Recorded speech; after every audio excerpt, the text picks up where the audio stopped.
আমি এখানে বসে থাকতে পারবো না। আমার বাসায় থেকে ফোন আসতেছে, আমার জামাই ফোন দিতেছে, তুমি আমাকে ছেড়ে দাও। সে বলল, না, তোমাকে আমি ছাড়বো না। আর সে আমাকে ডাকছে হলো, আমিও যে বলছি যে বিয়ে কবে করবে, বিয়ে করবে কি করবে না। ও বললো যে আচ্ছা ঠিক আছে, তুমি আসো, তোমার সঙ্গে কথা বলবো।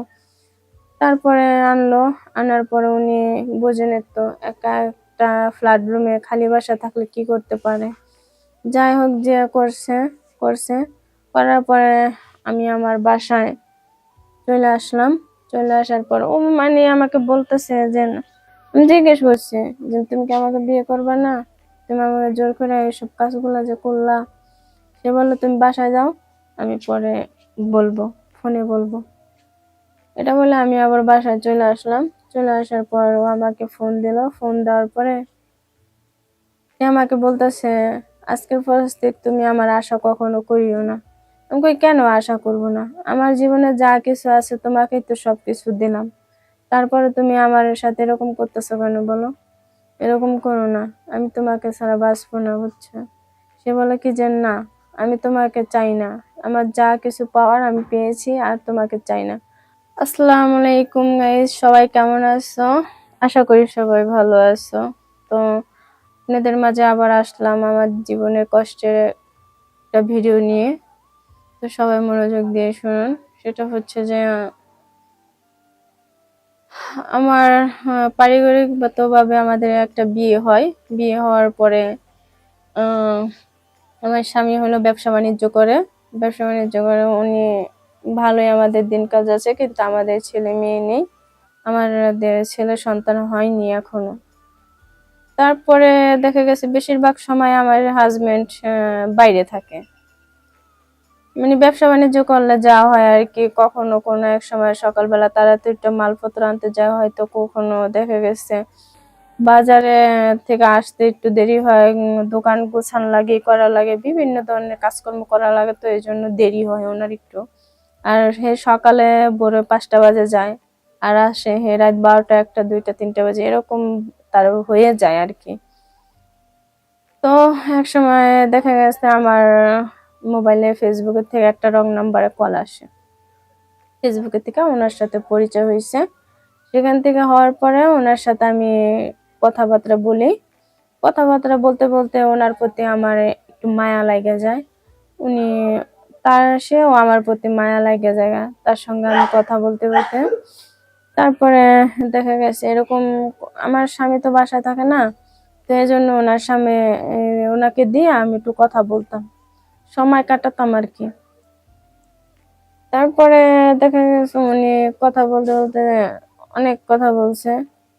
বলার পর উনি আমার একদিনকে বলল যে, তুমি একটু এদিকে আসো। আমি বলছি, কেন যাব? সে বললো যে, তোমাকে আসতে বলছি, আসো। তারপরে যাই হোক, ওদিনকে আর আমি যাই নাই, আমার হাতে অনেক কাজ ছিল, বাসার মধ্যে তো অনেক কাজ ছিল।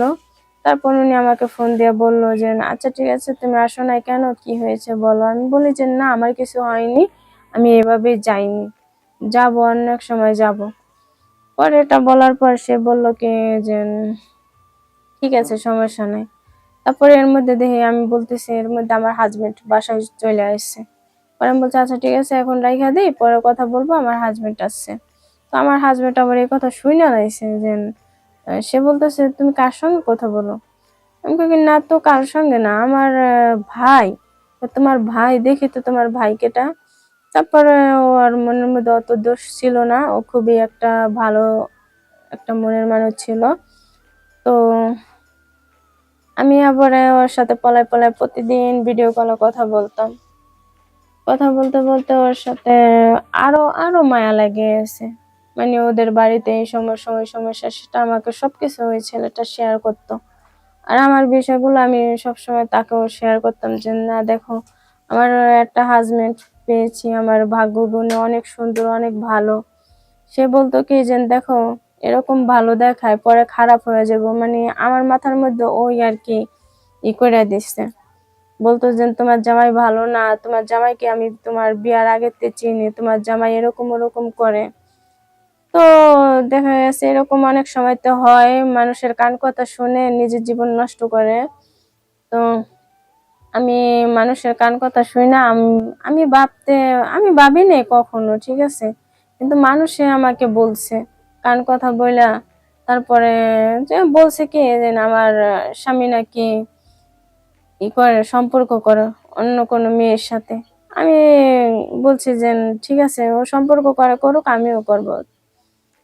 তারপরে দেখা গেছে এই ছেলেটার সঙ্গে তো আমার ফেসবুকে তো পরিচয়, আমার স্বামী তো জানতো না। তারপর একদিন আমার হাজবেন্ডের সঙ্গে আমার সঙ্গে ঝগড়া বাজছে, ঝগড়া বাজার পর ওরা আমি আর কি অনেক কথা বলছি। তারপর ও আমাকে জড়ায় ধরে অনেক কান্না করছে, যেন ও বলতেছে দেখো তুমি আমাকে ছাড়া চলে যাও না, আমি তোমাকে ছাড়া বাঁচবো না, এটাও বলছে। তারপর আমি ওরে না পাত্তা দিলাম না। পাত্তা না দেওয়ার কারণে আজকে দেখেন ওই ছেলেটা আমারে আবার ফোন দিয়া মানে বলতেছে তুমি একটু আসো। তারপর আমি গেলাম ওর কাছে, মানে ও আমাকে যেখানে যাইতে বলছে আমি সেখানেই গেছি। যাওয়ার পরে ও আমার অনেক কথাই বলছে, বলতেছে যে একটু এদিকে আসো। গেলাম, মানে ও যেখানে যাওয়ার কথা বলে আমি সেখানেই যাই। গেলাম, যাওয়ার পরে একটা খালি একটা ফ্ল্যাট রুম আর কি, ওই ফ্ল্যাট রুমের ভিতরে আমাকে নিল। নেওয়ার পর আমি বললাম যে তুমি আমাকে এখানে আনছো কেন? সে বলে কি যে আনছে, চুপ করে বসে থাকো, এত কথা বলো কেন? আমি বললাম যে দেখো আমি এখানে বসে থাকতে পারবো না, আমার বাসায় থেকে ফোন আসতেছে, আমার জামাই ফোন দিতেছে, তুমি আমাকে ছেড়ে দাও। সে বললো না, তোমাকে আমি ছাড়বো না। আর সে আমাকে ডাকছে হলো, আমিও যে বলছি যে বিয়ে কবে করবে, বিয়ে করবে কি করবে না। ও বললো যে আচ্ছা ঠিক আছে তুমি আসো, তোমার সঙ্গে কথা বলবো। তারপরে আনলো, আনার পরে উনি বোঝেন তো একা একটা ফ্ল্যাট রুমে খালি বাসা থাকলে কি করতে পারে। যাই হোক যে করছে করছে, করার পরে আমি আমার বাসায় চলে আসলাম। চলে আসার পর ও মানে আমাকে বলতেছে যে আমি জিজ্ঞেস করছি যে তুমি কি আমাকে বিয়ে করবে না, তুমি আমাকে জোর করে এইসব কাজগুলো যে করলা। সে বললো তুমি বাসায় যাও, আমি পরে বলবো, ফোনে বলবো। এটা বলে আমি আবার বাসায় চলে আসলাম। চলে আসার পর ও আমাকে ফোন দিল, ফোন দেওয়ার পরে সে আমাকে বলতেছে আজকের পর থেকে তুমি আমার আশা কখনো করিও না। আমি কই কেন আশা করব না, আমার জীবনে যা কিছু আছে তোমাকেই তো সবকিছু দিলাম, তারপরে তুমি আমার সাথে এরকম করতেছো কেন বলো? এরকম করো না, আমি তোমাকে ছাড়া বাঁচবো না, বুঝছো? সে বলে কি যে না, আমি তোমাকে চাই না, আমার যা কিছু পাওয়ার আমি পেয়েছি, আর তোমাকে চাই না।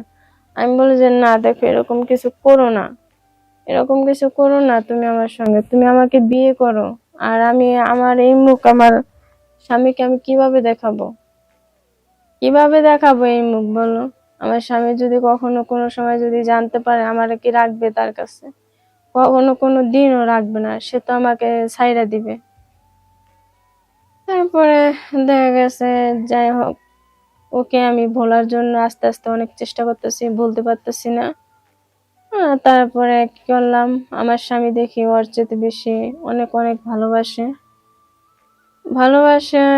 আমি দর্শক হচ্ছে কি, মানুষে বলে না লোভে পাপ, পাপে মৃত্যু। স্বামী থুয়া যে পরকিয়া করবে তার জীবনে কপালে এরকমই হয়। স্বামীকে বিশ্বাস করো, মানুষের কান কথা কানে দিও না, নিজের চোখে যা দেখিবা তা করিবা, পরের কথা কানে দিও না। তো সবাই যার যার স্বামী আছে সে স্বামীকে ভালোবাসো, মন থেকে ভালোবাসো, বিশ্বাস রাখো, একদিন সফলতা হবে। মানুষের কান কথা না শুনিয়ে সুন্দরভাবে ঘর সংসার করো। আর সবাই ভালো থাকবেন, সুখে থাকবেন। আল্লাহ হাফেজ।